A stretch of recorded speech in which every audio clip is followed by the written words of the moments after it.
So Megan, you are a lifelong member here at Emmanuel, and you have a background in historic preservation. And you and I have a common interest in the buildings here at Emmanuel and how those buildings speak to us and how they shape the life that we share and the ministry we share.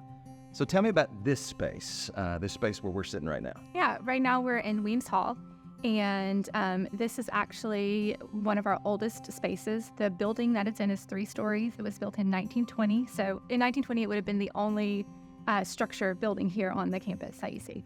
And this first floor space has always been a fellowship hall. We now call it Weems Hall, but it has always been a gathering space for us where our church community meets for meals on Wednesday nights, for meals or events on Sundays and during the week.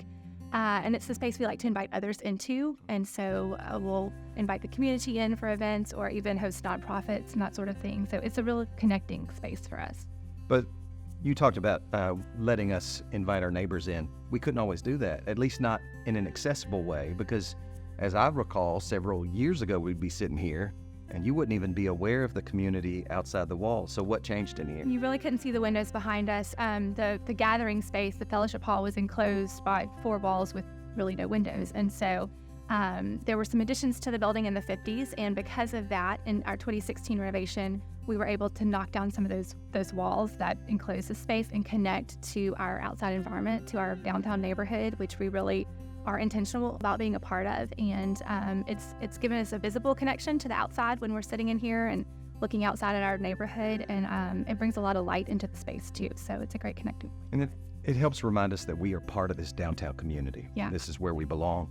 What about other little architectural details in here? Because there's some things that have kind of gone back to original, and then some things that have been kind of renewed or restored along the way. What are some of those in here? Yeah, I think we've been able to maintain a good balance of keeping the original character, but making this suitable for modern use. And so a lot of the features in our fellowship hall that you'll see are original details. They were here in 1920.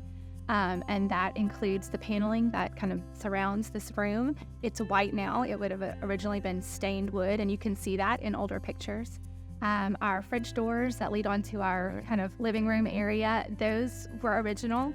But we were able to add some additional doors to let more light in and connect to Jackson Street, that visible and light-filled connection. And then we were able to kind of upgrade and protect this building by adding sprinkler systems. But it's pretty cool. We were able to hide that in some of the original beams here, so you don't really see it. A neat addition of modern features that allow us to use this building well now, but retain the original character.